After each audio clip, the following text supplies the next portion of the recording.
ప్రతి సంవత్సరం డిసెంబర్ 1వ తేదీని ప్రపంచ ఎయిడ్స్ దినోత్సవాన్ని నిర్వహిస్తారు.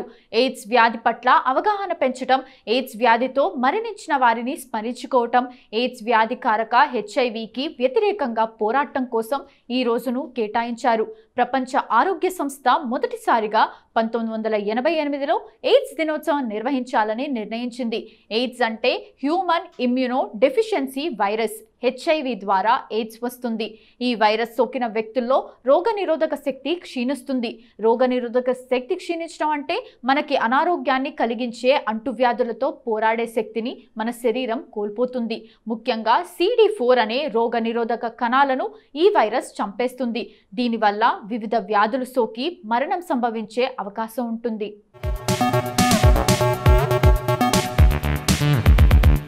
లక్షణాలు. ఈ వ్యాధి లక్షణాల్లో మొదటిగా కనిపించేది గొంతు నొప్పి, అలసట, జ్వరం, ఫ్లూ. ఆకస్మికంగా బరువు తగ్గడం కూడా ఎయిడ్స్ ప్రమాదకరమైన సంకేతాల్లో ఒకటిగా చెప్తారు. వీటితో పాటు రాత్రిపూట చెమటలు బాగా పట్టడం కూడా వ్యాధి లక్షణాల్లో ఒకటి. తరచూ రాత్రివేళ చెమటలు అధికంగా పడితే ఖచ్చితంగా వైద్యులను సంప్రదించాలని నిపుణులు సూచిస్తున్నారు. హెచ్ఐవి పాజిటివ్ ఉన్న వారి కండరాల్లో నొప్పి అధికంగా ఉంటుంది. ఇక హెల్త్ లైన్ ప్రకారం జననేంద్రియ భాగాల్లో తరచూ పుండ్లు రావటం కూడా ఎయిడ్స్ లక్షణాల్లో ఒకటి. చర్మం మీద తరచుగా దద్దుర్లు వచ్చి తగ్గకపోతే తప్పనిసరిగా వైద్యుణ్ణి సంప్రదించాలి. హెచ్ఐవి ఎయిడ్స్గా ఎలా మారుతుందంటే తల్లిపాలు, యోని, మలద్రవాలు, రక్తం ద్వారా హెచ్ఐవి వ్యాపిస్తుంది. ఇది జీవితకాలం పాటు ఉండే ప్రక్రియ. దీనిని నయం చేయలేం.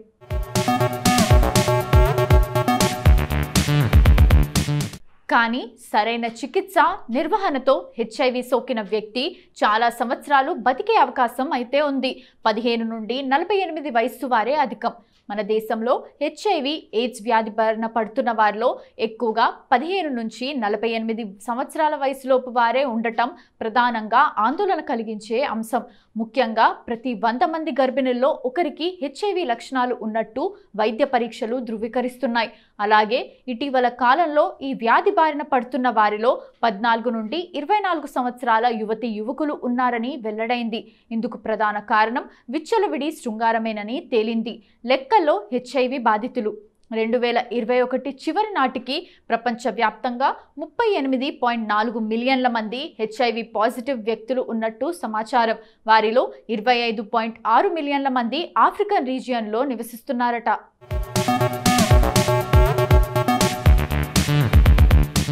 అయితే యూకేలో 4139 మంది వ్యక్తులు ప్రతి సంవత్సరం హెచ్ఐవి పాజిటివ్గా నమోదవుతున్నారని ఓ సర్వే చెబుతోంది.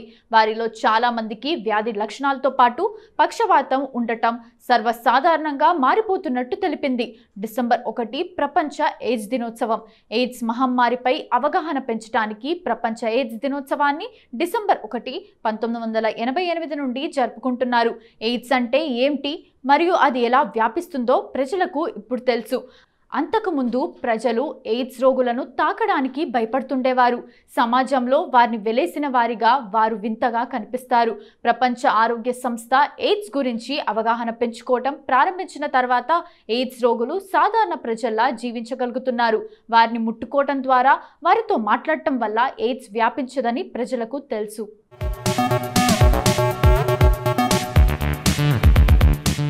ఎయిడ్స్ నిర్మూలనలో సమాజం యొక్క పాత్ర ఎంత ముఖ్యమో 2020లో ఎయిడ్స్ అవగాహన యొక్క అంశం సమాజ మార్పు తీసుకురావటం. ఎయిడ్స్ గురించి అవగాహన పెంచుకున్నప్పటికీ ఈ వ్యాధిని పూర్తిగా నిర్మూలించడం ఇంకా సాధ్యం కాలేదు. 2018లో ప్రపంచంలో సుమారు 7.7 లక్షల మంది ఎయిడ్స్తో మరణించారు. ఎయిడ్స్కు రక్త పరీక్ష రావటానికి ప్రజలు సంకోచించరు. సమాజానికి భయపడే వ్యక్తులు తమకు ఎయిడ్స్ ఉందని తెలిస్తే మమ్మల్ని ధిక్కారంగా చూస్తారు. సరైన చికిత్స లేకుండా మరణించే వారి సంఖ్య అస్థిరంగా ఉంది. ఎయిడ్స్ ప్రమాదకరమైన వ్యాధి అయినప్పటికీ ఆరోగ్యకరమైన జీవన శైలి వల్ల ఎయిడ్స్ మహమ్మారి నుండి బయటపడొచ్చు. ఇది చాలా సంవత్సరాల వరకు వ్యక్తిని వేధిస్తుంది. చివరకు ప్రాణాలు పోయే స్థితికి చేరి చాలా మంది మరణిస్తున్నారు.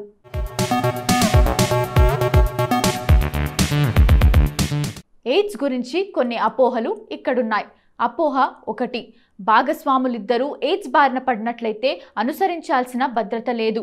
హెచ్ఐవి పాజిటివ్గా ఉన్న జీవిత భాగస్వాములు ఎలాంటి భద్రతలను పాటించకుండా శారీరక సంబంధం పెట్టుకోకూడదు. ఎందుకంటే ఎయిడ్స్ ఆరోగ్య స్థితి భిన్నంగా ఉంటుంది. భద్రతా చర్యలు పాటించకపోతే అంటువ్యాధులు ఆరోగ్యాన్ని మరింత దిగజార్చుతాయి. లైంగిక సంబంధం నుండి అభద్రత వల్ల హెర్పెస్, గోనోరియా కూడా వ్యాప్తి చెందుతాయి. అపోహ నెంబర్ 2.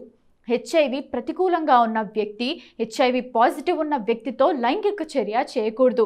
ఎయిడ్స్ రోగి శారీరక సంబంధం పెట్టుకుంటే తప్ప హెచ్ఐవి వ్యాప్తి చెందదు. కానీ సరైన జాగ్రత్తలు తీసుకుంటే ఆరోగ్యకరమైన వ్యక్తి శారీరక సంబంధం పెట్టుకోవచ్చు. కాండోమ్ హెచ్ఐవి సంక్రమణను ఆరోగ్యకరమైన వ్యక్తికి రాకుండా నిరోధిస్తుంది.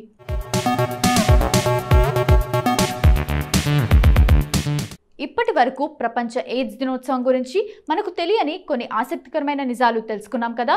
మరి డిసెంబర్ 1వ తేదీన ఒక్కసారి చరిత్రలోకి వెళ్ళి చూస్తే ఎంతో మంది ప్రముఖుల జన్మాలు జరిగాయి. మరి ఒక్కసారి చరిత్ర పుటలోకి వెళ్ళి నేడు జన్మించిన ప్రముఖులు ఎవరో తెలుసుకుందాం రండి.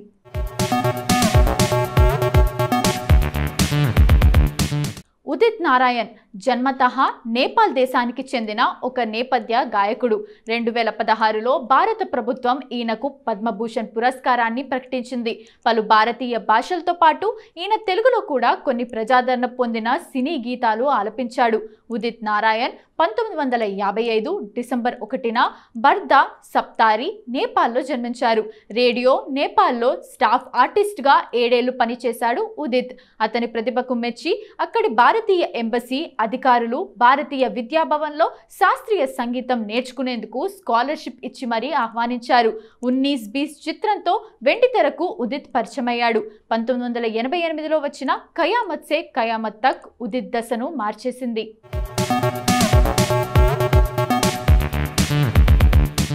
సౌరభ్ రాజ్ జైన్ హిందీ టెలివిజన్లో భారతీయ నటుడు. అతను మహాభారతంలో కృష్ణుడి పాత్రతో మంచి పేరు సంపాదించాడు. అది దేశవ్యాప్తంగా ప్రశంసలు అందుకుంది. అతనికి గేమ్ చేంజర్ అని నిరూపించబడింది. దేవో కే దేవ్లో విష్ణు పాత్ర, మహాకాళిలో మహాదేవ్, శివుడు, అంత్హి ఆరంభయలో కూడా విమర్శకుల ప్రశంసలు అందుకుంది. సౌరభ్ రాజ్ జైన్ డిసెంబర్ 1, 1985న ఢిల్లీలో జన్మించారు. కసం సే ఉత్తరన్, చంద్రగుప్త మౌర్య, పాటియాలా జేబ్స్ వంటి ఇతర ప్రముఖ టెలివిజన్ షోలలో అతని క్రెడిట్ ఉంది. జైన్ నచ్ బలియే 9, ఖత్రో కే ఖిలాడి 11 రియాలిటీ షోల్లో పాల్గొన్నాడు. సౌరభ్ రాజ్ జైన్ జూన్ 23, 2024న జీ న్యూస్ DNA షో నుండి నిష్క్రమించాడు. 3 ఏళ్ల డేటింగ్ తర్వాత 2010లో రిద్దిమా జైన్ను సౌరభ్ వివాహం చేసుకున్నాడు.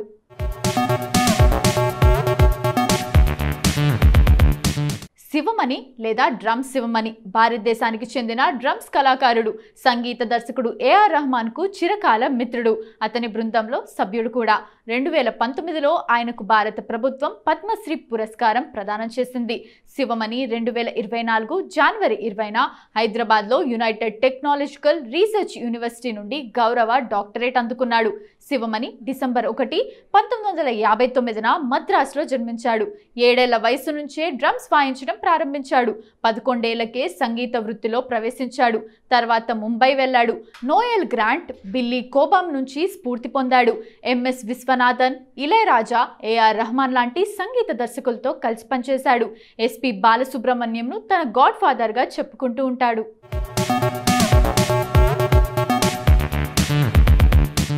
సుబ్రవేష్టి రామస్వామియ సీతారామ శర్మ SR పుట్టన్న కనగల్గా ప్రసిద్ధి చెందారు. కన్నడ సినిమాలో తన పనికి ప్రసిద్ధి చెందిన భారతీయ చిత్ర నిర్మాత. అతను తరచుగా భారతీయ సినిమా యొక్క అత్యంత ప్రతిభావంతమైన చిత్ర నిర్మాతల్లో ఒకరిగా పరిగణించబడ్డాడు. పూర్వపు మైసూర్ రాజ్యంలో కనగల్ అనే గ్రామంలో రామస్వామి, సుబ్బమ్మ దంపతులకు పుట్టన్న కనగల్ ఒక పేద కుటుంబంలో డిసెంబర్ 1, 1933న జన్మించాడు. అతని కాలం కంటే చాలా ముందు సినిమా నిర్మాతగా తరచుగా ఘనత పొందారు.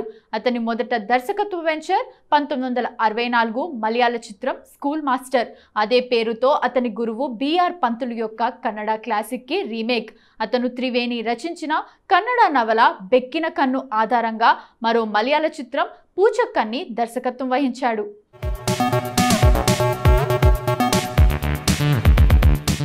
ప్రొఫెసర్ జగదీష్ ముఖి ఒక భారతీయ రాజకీయ నాయకుడు. అతను 2017 నుండి 2023 వరకు అస్సాం యొక్క 28వ గవర్నర్గా, 2021 నుండి 2023 వరకు నాగాలాండ్ గవర్నర్, 2019లో మిజోరం గవర్నర్గా పనిచేశారు. అతను భారతీయ జనతా పార్టీ మరియు రాష్ట్రీయ స్వయం సేవక్ సంఘ్ సభ్యుడు. ముఖి 2016 నుండి 2017 వరకు అండమాన్ నికోబార్ దీవుల 13వ లెఫ్టినెంట్ గవర్నర్గా, 1998 నుండి 1998 వరకు జనక్పురి అసెంబ్లీ నియోజకవర్గానికి ప్రాతినిధ్యం వహిస్తూ స్వరాజ్ మంత్రిత్వ శాఖలో ఢిల్లీ ప్రభుత్వ ఆర్థిక ప్రణాళిక, ఎక్సైజ్, పన్నులు, ఉన్నత విద్యాశాఖ మంత్రిగా పనిచేశారు. 1993 నుండి 2015 వరకు ఢిల్లీ శాసనసభ సభ్యుడు. ప్రొఫెసర్ జగదీష్ ముఖి 1942 డిసెంబర్ 1న దజల్లో పంజాబీ హిందూ కుటుంబంలో జన్మించారు.